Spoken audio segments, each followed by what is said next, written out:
Hi folks, welcome to my channel. Today the topic is higher credit costs will cause trouble. It is only a matter of time.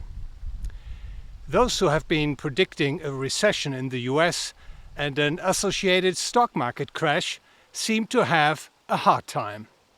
At least it appears so. US GDP grew by 2% in Q2 2023 after 2.4% in Q1. The unemployment rate was rather low at 3.6% in June 2023, and the S&P 500 was at 4,568 points, just below the index record of 4,816 points from January 2022. And yet there are many variables that yield a point to the prophets of doom.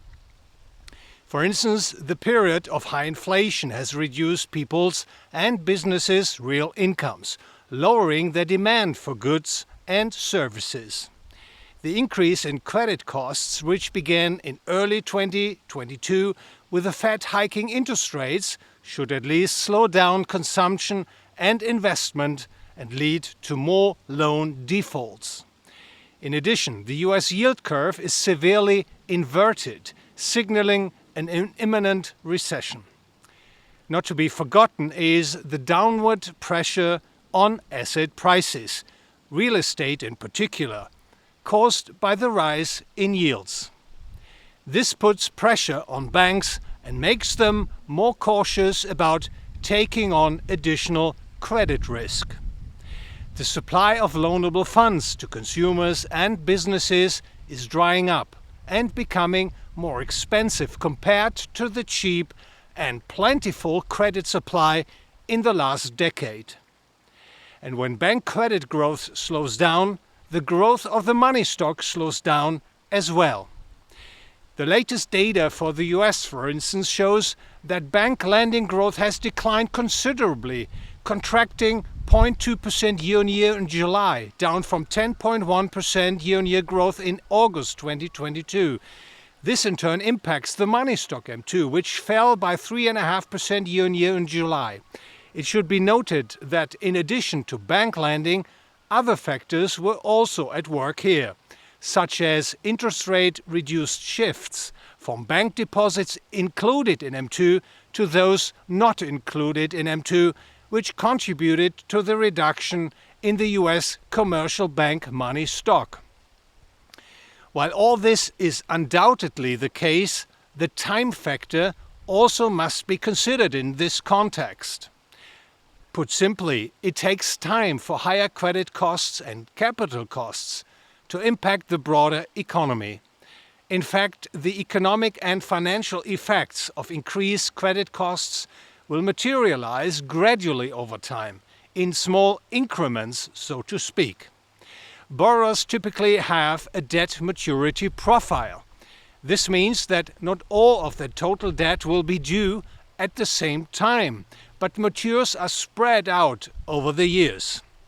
So only a part of a firm's loan portfolio will have to be refinanced at higher interest rates in 2023.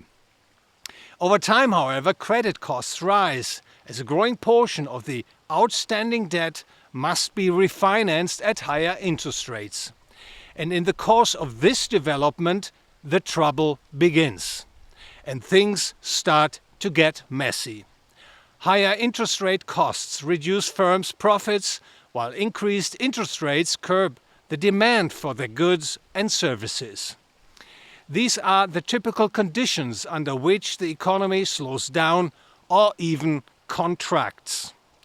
Of course, the government may, in such a scenario, increase its deficit and try to fend off a recession by boosting overall demand. This, however, is a risky undertaking when government debt is already very high and borrowing costs are elevated. Investors should all too easily question the effectiveness of an increased deficit spending program and become concerned about the government's creditworthiness, with potentially disastrous consequences. Even though it appears to have been premature for the doomsayers to predict a recession and a stock market crash, it may have become clear that all is not going well. Perhaps most important in this context is the issue of valuation levels.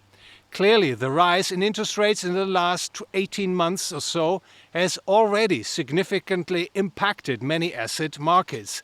Just think of the real estate sector. However, the asset price revaluation phase may not have reached its final stage. For example, US stock prices show a rather pronounced disconnect from the bond market.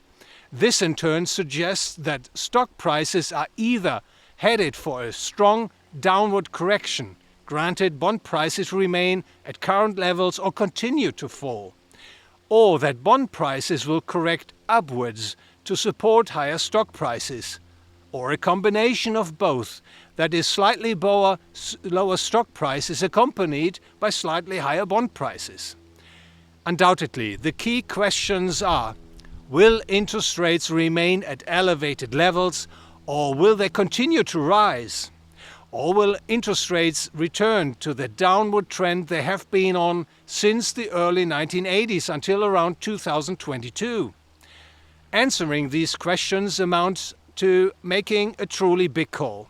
Undoubtedly, quite a few considerations must be made that allow both higher and lower interest rates to be predicted going forward.